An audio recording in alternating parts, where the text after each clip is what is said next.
कश्मीर की वायलेंस और बंगाल की वायलेंस में बिल्कुल ये एक सिमिलैरिटी है। इनफैक्ट जो पाकिस्तान में हुआ, जो अफगानिस्तान में हुआ, इतने समय से ये सारी इसी फ्रेमवर्क में आते हैं। लेकिन अभी हम इंडिपेंडेंट इंडिया की बात कर रहे हैं तो बंगाल और बंगाली हिंदू और कश्मीरी हिंदू की एक साझी एक एक्सपीरियंस है जीनोसाइड की, और इस साझी एक्सपीरियंस से शायद पूरे देश को सीखना जरूरी है, क्योंकि विक्टिम्स ही अल्टीमेटली सिविलाइजेशन को नरिश करते हैं। विक्टिम्स ही सिविलाइजेशन के खिलाफ जो प्रतिघात होता है उसके खिलाफ एक विमर्श को बनने का एक साधन है। अगर विक्टिम की सोच नहीं हो, अगर विक्टिम का विमर्श नहीं हो, अगर विक्टिम की एक्सपीरियंस अनुभव नहीं हो, तो हम रिस्पॉन्सेस को डेवलप नहीं कर पाएंगे। मैं दूसरी बात कहना चाहता हूं जो बिल्कुल सेम है दोनों जगहों के बारे में। आपने एक स्टेट पैरालिसिस देखा होगा पोस्ट पोल वायलेंस में। किसी को मालूम ही नहीं है मुझे क्या करना है। हर एक व्यक्ति अथॉरिटी में अपने अपने तर्क ढूंढ रहा है। मॉडल कोड कंडक्ट खत्म हो गया कि नहीं हो गया, मेरे पास अधिकार है कि नहीं है, मैं आर्मी को बुला सकता हूं कि नहीं बुला सकता हूं, मैं पैरामिलिट्री फोर्सेस को मुझे बुलाना चाहिए कि नहीं बुलाना चाहिए, मुझे निष्कर्ष किन लोगों की एडवाइस पे लेना चाहिए। ये सारी बातें आपने डिस्प्ले पे देखी होंगी जो ही इलेक्शन के रिजल्ट्स के बाद वहां पे वायलेंस हो गई। जम्मू कश्मीर में भी वही एक सिलसिला चला 90 में। 19 जनवरी को जगमोहन, वहां पे गवर्नर शुरू का जगमोहन जम्मू आ गए, और उस दिन एडिशनल होम सेक्रेटरी रिपीटेडली बात करने की कोशिश कर रहे थे अथॉरिटीज के साथ कश्मीर में। और गवर्नर साहब अपने मेमोयर में लिखते हैं कि उन्होंने मुझको कहा, एडिशनल होम सेक्रेटरी ने, कि मैं कश्मीर से अथॉरिटीज के साथ बात करने की कोशिश कर रहा हूं, लेकिन कोई मेरे से बात ही नहीं कर रहा है, कोई एक्सेसिबल ही नहीं है। और कुछ गिने चुने ब्यूरोक्रेट्स के साथ बड़ी मुश्किल से जगमोहन जी बात कर पा रहे थे, और उन्होंने जो निर्देश दिए थे वो पूर्ण रूप से उनका पालन नहीं कर पाए, क्योंकि टोटलिटी में स्टेट पैरालिसिस था। कश्मीर में तो वहां की जो व्यवस्था थी, एडमिनिस्ट्रेटिव व्यवस्था, बिल्कुल ओवरवेलमिंगली मुस्लिम थी, इसलिए एक किस्म से वहां पे रेबेलियन था। सहयोग न करना एक रेबेलियन था, एक बगावत का सूचक था। लेकिन वेस्ट बंगाल में सहयोग न करना तो सही मानों में एक पैरालिसिस का सूचक था, दोनों जगहों पे। और दोनों जगहों पे इसलिए पैरालिसिस एक पराकाष्ठा पे हुआ, उन्होंने नेचर ऑफ वायलेंस को समझा ही नहीं। नेचर ऑफ वायलेंस एक जीनोसाइडल वायलेंस है। यह मामूली कम्युनल डिस्टर्बेंस नहीं है, यह मामूली पॉलिटिकल कॉन्फ्लिक्ट नहीं है, एक छोटा सा रॉइट नहीं है, एक समाज को समूलता से नष्ट करने का एक सिलसिला शुरू हो गया है। इस तरीके की बात है। तो पैरालिसिस वहां पे भी था, पैरालिसिस यहां पे भी था। अब आप देख लीजिए 90 से लेकर आज तक क्या इंडियन स्टेट ने कुछ सीखा ही नहीं है? इंडियन स्टेट को अब मालूम है रिलीजियस क्लींजिंग क्या होती है, इंडियन स्टेट को अब मालूम है जिनोसाइडल वॉर क्या होता है, इंडियन स्टेट को तो अब एक्सपीरियंस है टेररिज्म क्या होता है, इस्लामिक टेररिज्म क्या होता है, इसका लक्ष्य क्या है सोसाइटी के लेवल पे। इसके बाद इंटरनलाइज करके भी क्यों नहीं रेस्पॉन्सेस रेडीमेड हैं? ये एक्सपीरियंस आपके सामने क्यों नहीं है? बहुत से लोग कहेंगे कि भाई वेस्ट बंगाल में अथॉरिटी का क्राइसिस था, कि आखिरकार कुछ करने के लिए निर्देश किसको देना था। मैं इस सिलसिले में एक बात कहूंगा आपको, इस बात को समझिए, क्योंकि जो मूलभूत प्रश्न आपने पूछा उसके साथ इसका एक संबंध है।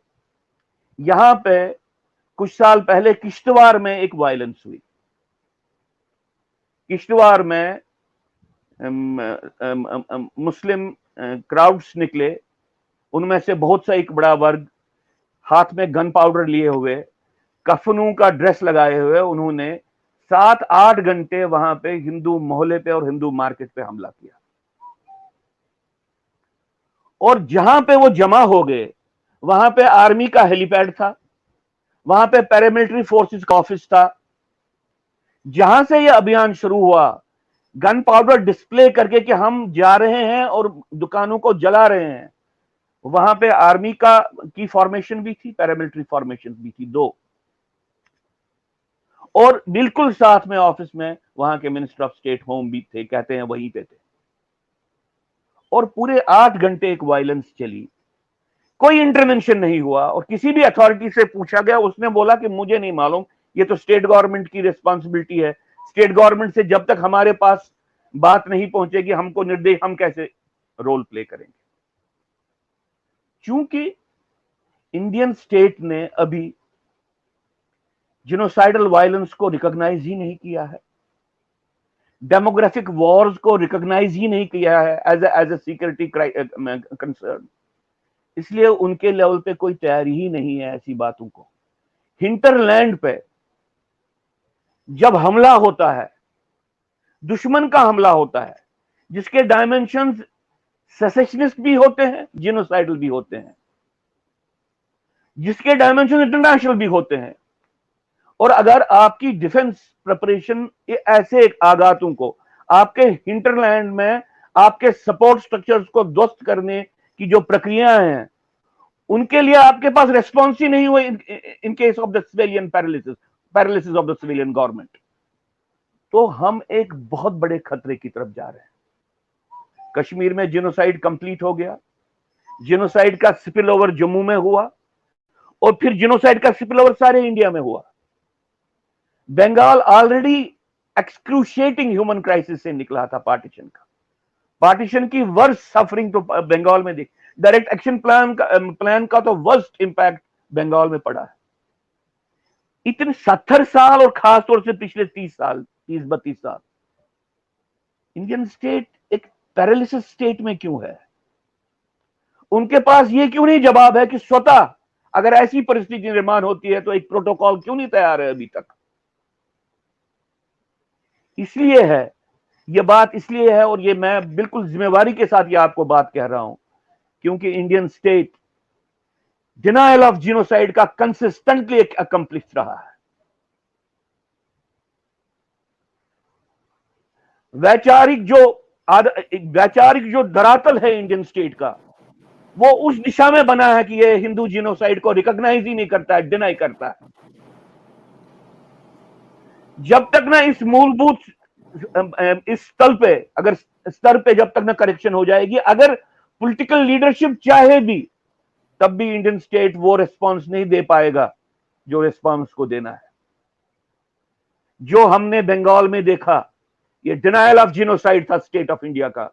जो हमने जम्मू कश्मीर में देखा, वो डिनायल ऑफ जिनोसाइड था, डिनायल ऑफ जिनोसाइड था। वहां पे भी हमने यही देखा, दोनों जगह पे स्टेट का बिहेवियर सेम है। इनफैक्ट आप देखेंगे जहां जहां पे भी ये क्राइसिस होगा, इंडियन स्टेट का रेस्पॉन्स बिल्कुल ऐसे ही होगा। ये अपने आप में विषय है, अगर मौका मिला इस पे बात करेंगे। ऐसा क्यों है कि भारत का राज्य भारत के राष्ट्र से विमुख होकर खड़ा हुआ है? ऐसा क्यों है कि स्टेट ऑफ इंडिया अपने ही लोगों को, अपनी ही सिविलाइजेशन के प्रति उदासीन है, कभी कभी लगता है उसके होस्टाइल है? इस प्रश्न का अगर हम उत्तर नहीं देंगे, इसको अगर हम सस्पेंड करेंगे, इसको अगर हम कहेंगे कि नहीं ये आगे चल के कि ये तो लोकल फेलियर, लोग बिगर सिस्टमिक फेलियर है। जिनोसाइडल एट्रिशन एक वॉर लाइक सिचुएशन पूरे देश के लिए होती है। इस वॉर के लिए अगर कंट्री तैयार नहीं है, स्टेट तैयार नहीं है, तो वो किसके लिए तैयार है फिर? डिनायल ऑफ जिनोसाइड को कहते हैं, ये जिनोसाइड का क्लाइमैक्स होता है। जब एक विक्टिम को आप दूसरी बार मारते हो, ये कह के कि भाई हमको मालूम ही नहीं है, शायद तुम्हारे साथ ये हुआ नहीं है, ये वो वायलेंस नहीं है, कोई और वायलेंस है। ये आपको खत्म करने की वायलेंस नहीं थी, ये तो पोस्ट इलेक्शन वायलेंस थी। ये एक प्रक्रिया है। मैं देख रहा हूं कि पैरालिसिस ऑफ इंडियन स्टेट बिल्कुल ये डिनायल ऑफ जिनोसाइड की प्रोसेस है। Paralysis of Indian state J&K में डिनायल ऑफ जिनोसाइड की, ये एक सिस्टमिक प्रॉब्लम है। चौथी बात जो आप देखेंगे रिजेंबलेंस की, आप देखेंगे कि जम्मू कश्मीर में और वेस्ट बंगाल में democratic domains in collaboration with जिहाद हैं दोनों जगह। Democratic order has been almost captured by जिहाद। ये जेएंडके में भी है और यहां पे भी है। इस बात को समझने की आवश्यकता है। देखिए, बहुत समय तक यह माना गया कि भाई पान इस्लामिक फोर्सेस डेमोक्रेसी को एक एनाथीमा मानते हैं। वो समझते हैं कि ये इस्लामिक व्यवस्था और डेमोक्रेसी में आपस में कोई जोड़ ही नहीं है। लेकिन पिछले कुछ दशकों में यह परिस्थिति बदल गई और इस परिस्थिति को बदलने का पॉइनियर कश्मीर से शुरू नेशनल कॉन्फ्रेंस था। मुस्लिम ब्रदरहुड ने जब यह समझा कि हम डेमोक्रेटिक डोमेन में अंदर घुस के अंदर से कब्जा कर पाएंगे, कर सकते हैं, ये इजी है, इसलिए हमको डेमोक्रेसी से लड़ाई नहीं करनी है, डेमोक्रेसी को कब्जे में करना है। यह प्रक्रिया पूरी दुनिया में, ये टर्की में आपने देखा, ये अल्जीरिया में आपने देखा, ये इजिप्ट में आपने देखा, ये बहुत जगहों पे आपने देखा। लेकिन इसका पॉइनियर जेएंडके स्टेट रहा है। नेशनल कॉन्फ्रेंस ने सबसे पहले यह प्रोसेस शुरू की। आप सेकुलर डेमोक्रेटिक स्टेट के साथ एंगेज करो, कंपल्शन उनको जनरेट करो कि वो आपको एम्पावर करें, डिस्प्रोपोर्शनेट एम्पावरमेंट दे दें, और फिर आप अंदर से व्यवस्था का ये करके आप एक मोमेंट का निर्माण करो, एक जिहादी मोमेंट का निर्माण करो। कश्मीर घाटी के संदर्भ में मैं ये कहता हूं कि article 370 greater autonomy, self rule, इसको क्या बोलते हैं, सेसेशन टू पाकिस्तान और कैलिफेट, ये एक ही मोमेंट के डिफरेंट स्टेजेस हैं। ये कोई अंतर्विरोध इनमें नहीं है, ये कॉन्ट्रडिक्टरी प्रोसेसेस नहीं है। और शुरुआत हो गई जब हमने मुस्लिम सब नेशनल पॉलिटिक्स को ये बोला कि आप कब्जा कर लो, आप लेजिटिमेटली आप एंटर करो, उसको डिस्प्रोपोर्शनेटली एम्पावर किया और इस सारी परिस्थिति का जो निर्माण हो गया, इसका पॉइनियर शेख अब्दुल्ला था। और इस वक्त यही प्रोसेस, डेमोक्रेटिक प्रोसेस को कैप्चर करके जिहाद को चलाना, ये एक चरम पे वेस्ट बंगाल में पहुंच गया है। ममता बनर्जी एक जिहादी डिवाइस बन गई है और फर्क इतना है कि वो नाम से हिंदू है। वहां पे मुस्लिम सब नेशनल पार्टी, मुस्लिम सब नेशनलिज्म के प्रति आस्था रखने वाली पार्टी ने इस प्रक्रिया को शुरू किया। बंगाल में यह प्रोसेस अब अपरेंटली हिंदू एक पार्टी, अपरेंटली सेकुलर पार्टी, वो जिहाद के साथ कोलैबोरेशन में है। और ये एक साधारण घटना नहीं है। जिहाद की कोलैबोरेशन या जिहाद की कैपेबिलिटी, डेमोक्रेटिक स्पेस को यूज करके, सबवर्ट करके जिहाद को अनलीश करना डेमोक्रेटिक डोमेन में, यह अपने आप में एक बहुत बड़ी अकम्पलिशमेंट है। आप ये बंगाल में देख रहे हो, इसमें कुछ टाइम लगा बंगाल तक में ये होने में।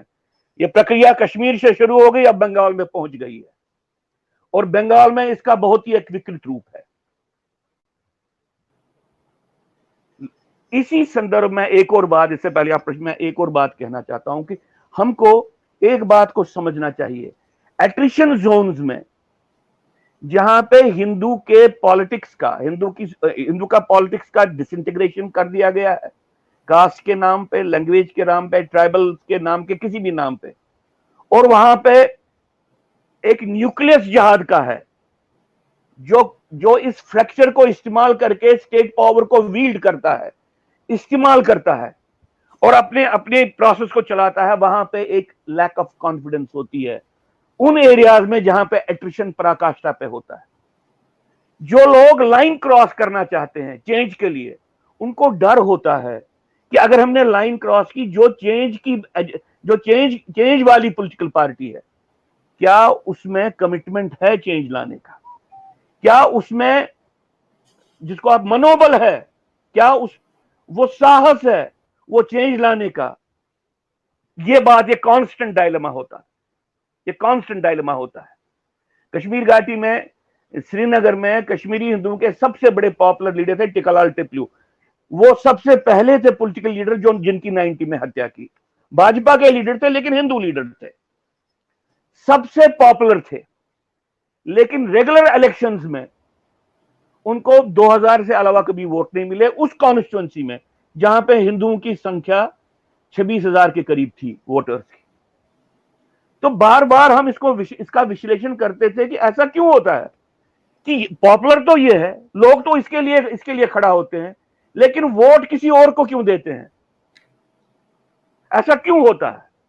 और जब हमने इसको एनालाइज किया, हमने कहा लैक ऑफ कॉन्फिडेंस, कि भाई अगर हमने शिफ्ट किया, जिस पॉलिटिकल पार्टी के साथ ये रिप्रेजेंट करते हैं, क्या वो पॉलिटिकल पार्टी वो चेंजेस लाने के लिए कटिबद्ध है क्या, कमिटेड है क्या? अगर नहीं है तो फिर ये खतरा होगा, it will be crossing the line. हम एक एग्जिस्टेंशियल बैटल फेस कर रहे हैं, अपने आप को दोनों साइड से वल्नरेबल करेंगे। किसी हद तक, किसी मात्रा में बंगाल में भी ये एक प्रोसेस थी। आपने देखा कि कंसिस्टेंट इंपॉर्टेंस बीजेपी ने दिखाई during the election process. Home minister के हेलीकॉप्टर को लैंड नहीं करने दिया जाता है, आर्मी की कॉन्वॉय को रोका जाता है ऑन लोकल ऑर्डर्स। ऐसा क्यों होता है? सीबीआई ऑफिसर्स को अरेस्ट किया जाता है, ऐसा क्यों? और कंसिस्टेंटली आप देखोगे कि government of India paralyse. Message क्या जाती थी कॉन्स्टिट्यूंसी में? मैसेज जाती थी पॉलिटिकल एरिना में हेल्पलेस, इनकैपेबल, इनकॉम्पिटेंट और वीक गवर्नमेंट है, वीक लीडरशिप है, ये आपका भला नहीं कर सकती, आप इनके लिए रिस्क नहीं ले सकते, आपको रिस्क नहीं लेना चाहिए इनके लिए। भाजपा कैसे सोच रही थी कि सिंपैथी, हमारे कार्यकर्ता भी मारे जा रहे हैं, इस सिंपैथी में हम तर जाएंगे।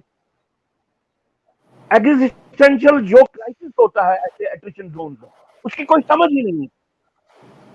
और बाद में बड़ी आसानी से कहेंगे अच्छा उन्होंने वोट नहीं डाले। ये नॉर्मल इलेक्शन नहीं है, ये किसी एरिया की एग्जिस्टेंशियल बैटल है, जीने मरने की बैटल है। और जहां पे जब किसी को फैसला करना होता है किसको वोट डालूं, उसको 10 बार सोचना है कि मेरा घर यहां पे है, मेरा मंदिर यहां पे है, मेरे को रहना यहां पे है, और जिसको मैं वोट डाल रहा हूं क्या उसमें वो सक्षमता है कि नहीं है। Post election violence importance, Indian state की इंपोर्टेंस, इंडियन पॉलिटिकल क्लास की इंपोर्टेंस दर्शाती थी। और मैसेज जिहाद वहां के हिंदू को दे रहा था कि सबमिट करो, इंडियन सॉवरेनिटी तुमको नहीं प्रोटेक्ट कर सकती है, इंडियन कॉन्स्टिट्यूशन तेरे को नहीं प्रोटेक्ट कर पाएगा, इंडियन लीडरशिप तेरे को नहीं प्रोटेक्ट कर पाएगी, वो नहीं कर पाएगी तेरे को प्रोटेक्ट। तपन घोष की मैं आपको बात कह रहा था, उसने बोला, मैंने वो मुझे भोपाल में मिले, मैंने बोला आप तो संघ में काम करते थे और आपने हिंदू संहिता बनाई है अलग। उसने बोला यार मैंने बार बार 90 में अपने अधिकारियों, संघ के अधिकारियों से प्रश्न पूछा कि भाई आप दिल्ली से जस्ट 600 किलोमीटर दूर कश्मीरी हिंदू की मदद करने के लिए नहीं जा पाए, आप दिल्ली से 2500 किलोमीटर दूर यहां पे आ पाओगे क्या हमारी मदद के लिए?